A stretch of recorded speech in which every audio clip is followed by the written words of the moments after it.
It's happening again. We're going to be talking about Josh Giddy's recent comments about his confidence being shaken. And we're also going to be talking about some key takeaways for tonight's game against the Houston Rockets.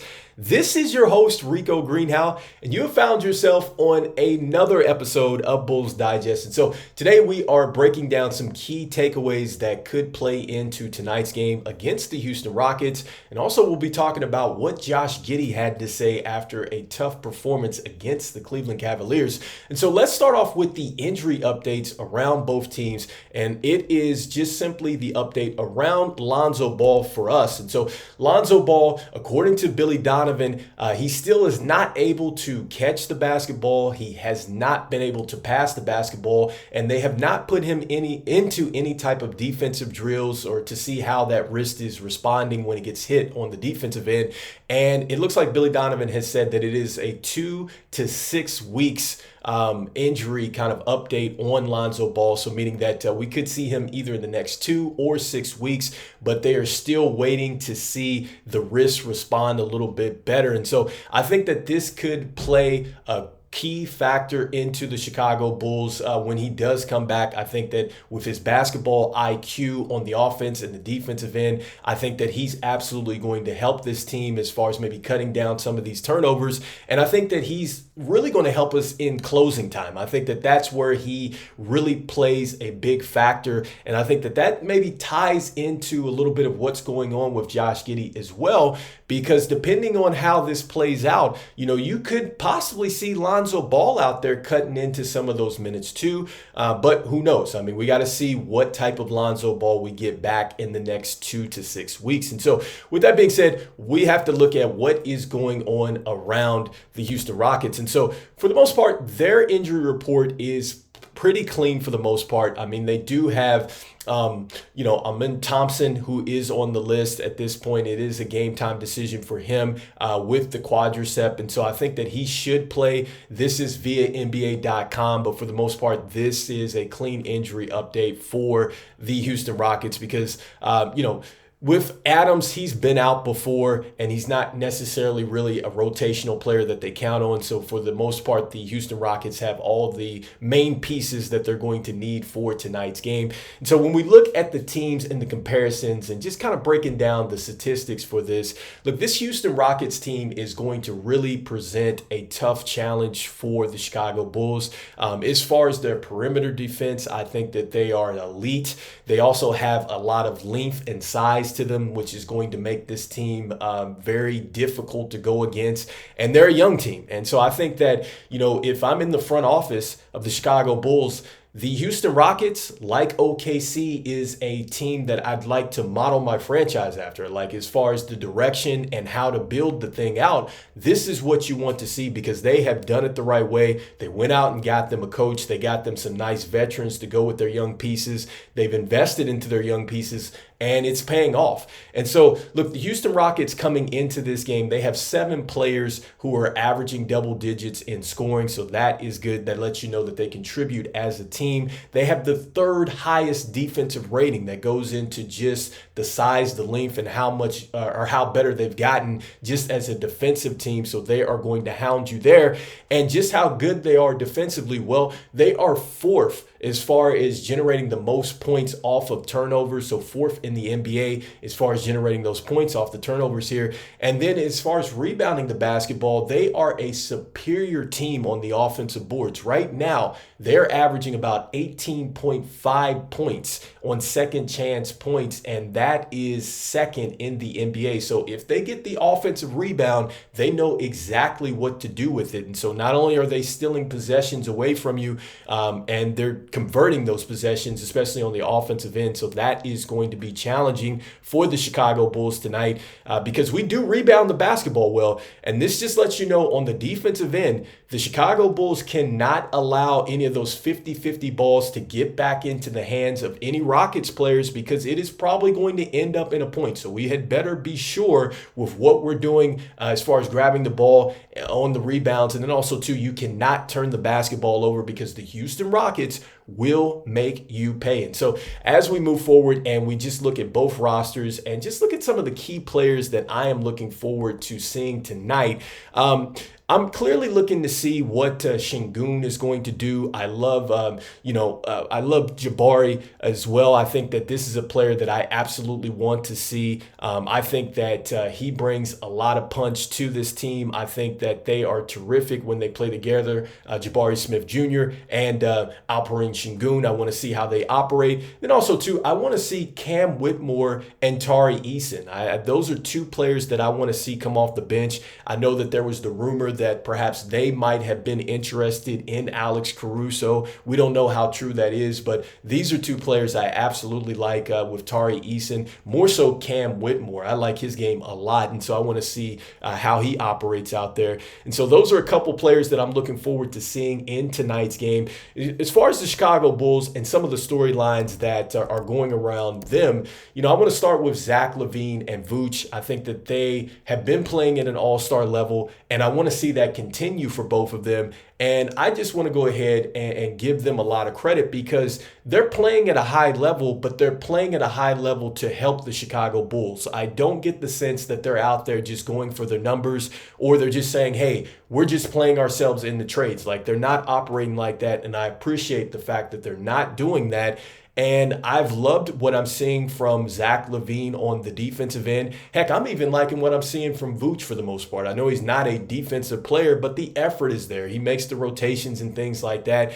And I've talked about Vooch being a point of emphasis in the paint. I think that if the Chicago Bulls are going to win tonight, they're going to have to go down to the paint at some point, and you cannot rely on the three-point shots because the perimeter defense is going to be there for the Houston Rockets. And the way to beat the perimeter defense is you're going to have to move the ball, and you're going to have to get some good shots and get some, good open looks, but maybe you can turn those into some great looks with an extra pass into a better shot. So hopefully the Chicago Bulls do that. And as far as Patrick Williams is concerned, Patrick Williams showed us another dimension of his game. He had a career high with 9 assists.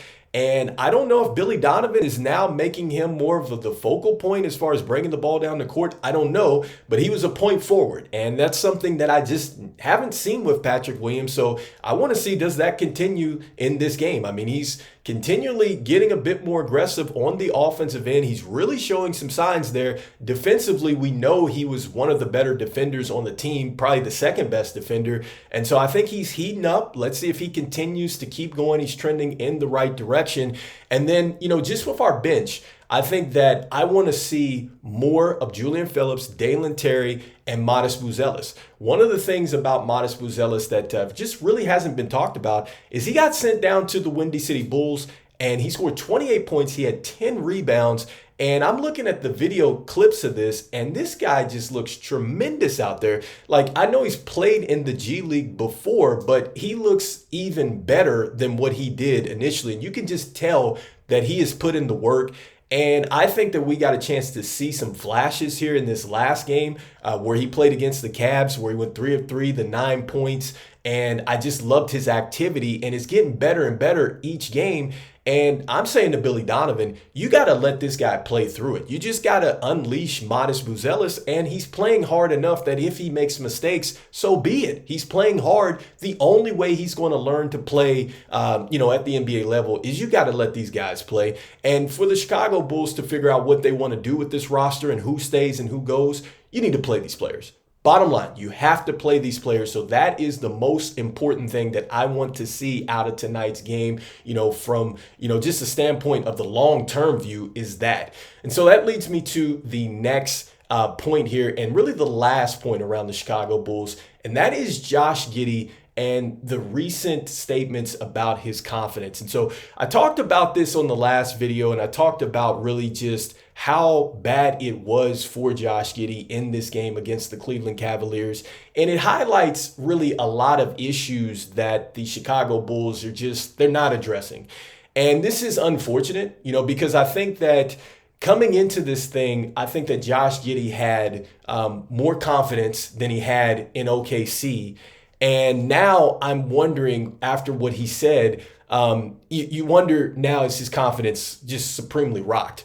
Because it doesn't sound good when you go and you listen to his post game after the game, and he's talking about something that he wanted to address going into the season, which was getting better as a defensive player.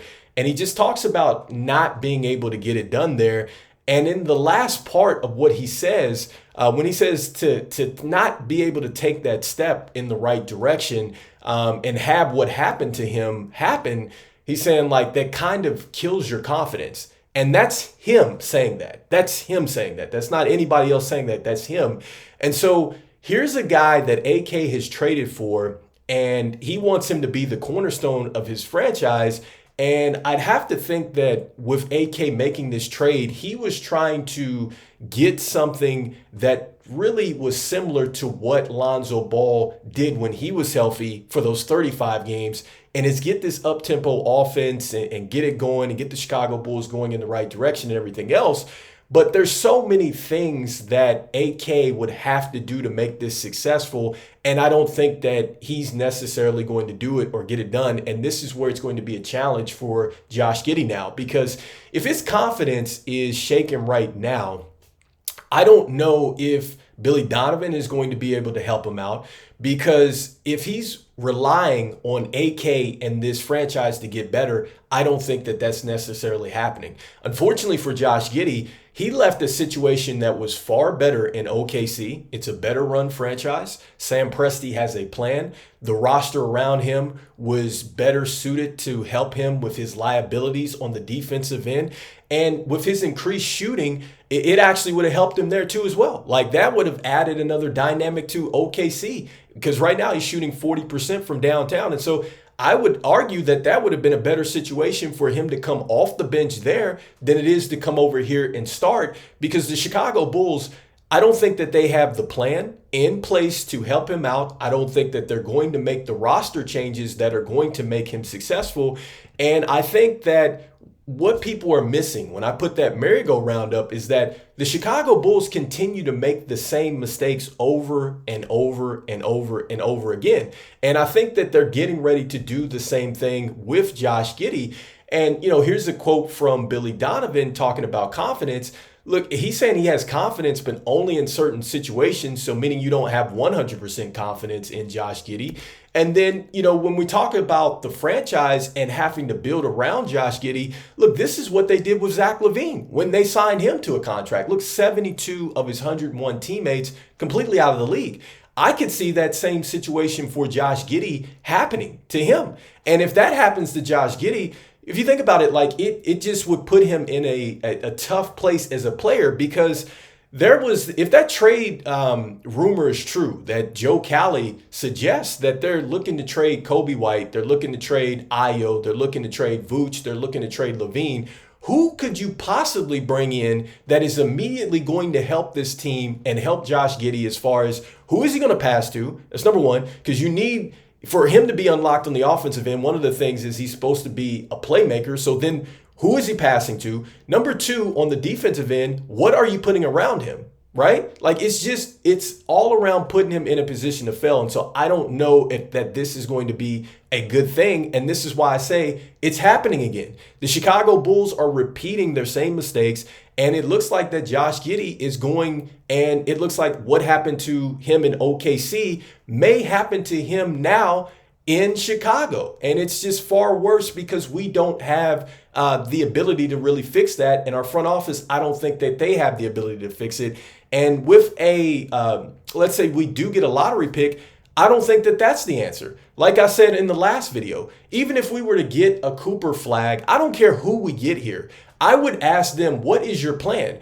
Because if you're thinking that this rookie that we're going to get in this loaded draft class is going to help us, I would say think again, because look at what they're doing with Modest Buzelis. That doesn't even make sense. So if that doesn't make sense, what makes me think that you're going to make sense in making the moves around Josh Giddy to make that work in that trade? And so anyway, let me know in the comments what you are thinking about this recent news with Josh Giddy and him saying that his confidence has been shaken. Do you think that this is something that the Chicago Bulls can fix, will fix while they have him? I'd love to know what the comments are there. And also too, what are your key takeaways for tonight's game? Obviously, we know that the Houston Rockets are an elite defensive team. They're going to present present some problems to the Chicago Bulls. Can they overcome that? Love to hear what your thoughts are. And so I just want to thank everybody out there for liking, sharing, and subscribing to the content. It means a lot to us here at Bulls Digest as we try to reach 5,000 subscribers before the end of the season,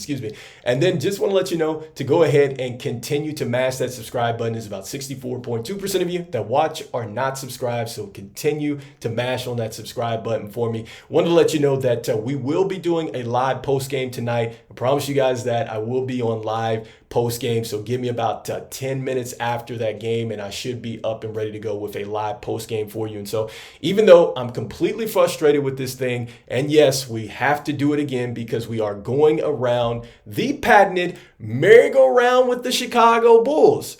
But guess what? After we get off the merry-go-round and we go back again, I'm still saying go Bulls. And I'll see you in the next one. All right. I'll see you guys post game. Peace.